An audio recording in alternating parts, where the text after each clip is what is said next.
উত্তরবঙ্গের পর রাঢ়বঙ্গে মুখ্যমন্ত্রী শুভেন্দু অধিকারী, সেখানে তিনি প্রশাসনিক বৈঠকে স্পষ্ট বার্তা দেন, গরু পাচার, বালি পাচার এগুলো বন্ধ করতে হবে, রাজস্ব আদায় বাড়াতে হবে।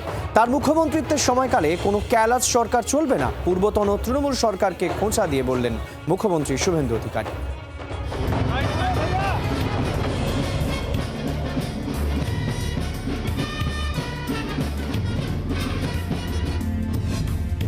উত্তরবঙ্গের পর এবার মুখ্যমন্ত্রীর নজরে রাঢ়বঙ্গ।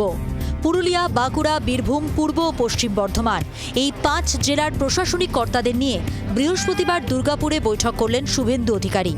বৈঠকে বালি, পাথর, গরু পাচার রুখতে কড়া বার্তা দিলেন, জোর দিলেন রাজস্ব আদায় বাড়ানোর উপর। একই সঙ্গে পঞ্চায়েত স্তরের কাজ নিয়ে তৃণমূলের জনপ্রতিনিধিদের নিশানা করলেন মুখ্যমন্ত্রী। অভিযোগ আছে যে বিভিন্ন ক্ষেত্রে পঞ্চায়েত সমিতির যারা সদস্যরা রয়েছেন তারা কিন্তু তাদেরকে কোনো ট্রেস পাওয়া যাচ্ছে না বা তাদের কাছে গেলে কাজ হচ্ছে না এই মুহূর্তে। সেই জায়গা থেকে দাঁড়িয়ে তিনি প্রশাসনকে নির্দেশ দিচ্ছেন যাতে পঞ্চায়েত স্তরে মানুষের যে পরিষেবাগুলো পাওয়ার, সেই পরিষেবাগুলো পাওয়ার ক্ষেত্রে কোনো জায়গায় কোনো রকম সমস্যা না হয়। অধিকাংশ গ্রাম পঞ্চায়েত এবং পৌরসভার লোকেরা পালিয়ে গেছে, কেউ তাদের তাড়িয়েও দেয়নি।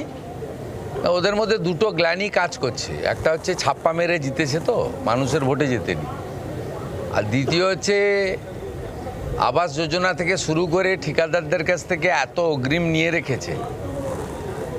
এই যে বিপর্যয়, রাজনৈতিক বিপর্যয়, টাকা ফেরত দিতে হবে, সেই জন্য পালিয়েছে ওরা। পঞ্চায়েত অফিসকে অচল করে রাখার কোনো অধিকার কোনো ব্যক্তি বা কোনো দলের নেই। পঞ্চায়েত সমিতির তো এক্সিকিউটিভ অফিসার হচ্ছেন বিডিও, তিনি কাজ করবেন। আমাদের সমস্ত স্কিম চালু করতে হবে। প্রি মনসুন যে সেশন, সেই সেশনেও কিন্তু সেক্ষেত্রে মাথায় রেখে কিন্তু কার্যত এক্ষেত্রে সমস্ত স্তরকে কিন্তু নির্দিষ্ট নির্দেশ দিচ্ছেন তিনি, যাতে আগামী দিনে বর্ষার সময় মানুষের কোনো রকম সমস্যা না হয়।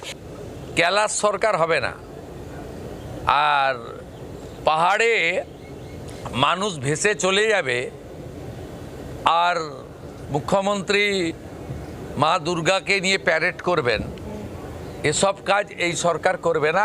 তার জন্য প্রি মনসুনের যা যা কাজ করা উচিত আমাদের ক্যাপাসিটির মধ্যে আছে, আমরা স্টার্ট করে দিয়েছি। Don't get worried. হাওড়ার মতো দুর্গাপুরেও দীর্ঘদিন ধরে থমকে পুর নির্বাচন, প্রশাসক বসিয়ে চলছে কাজ। চলতি বছর কালী পুজোর পর পুরো ভোট করানো যায় কিনা তা দেখার আশ্বাস দিলেন মুখ্যমন্ত্রী শুভেন্দু অধিকারী। ক্যামেরায় জয়ন্তর সঙ্গে শ্রেয়সী ও চিত্তরঞ্জনের রিপোর্ট, জি 24 ঘন্টা। বাংলার আওয়াজ, বাঙালির আবেগ, জি 24 ঘন্টা।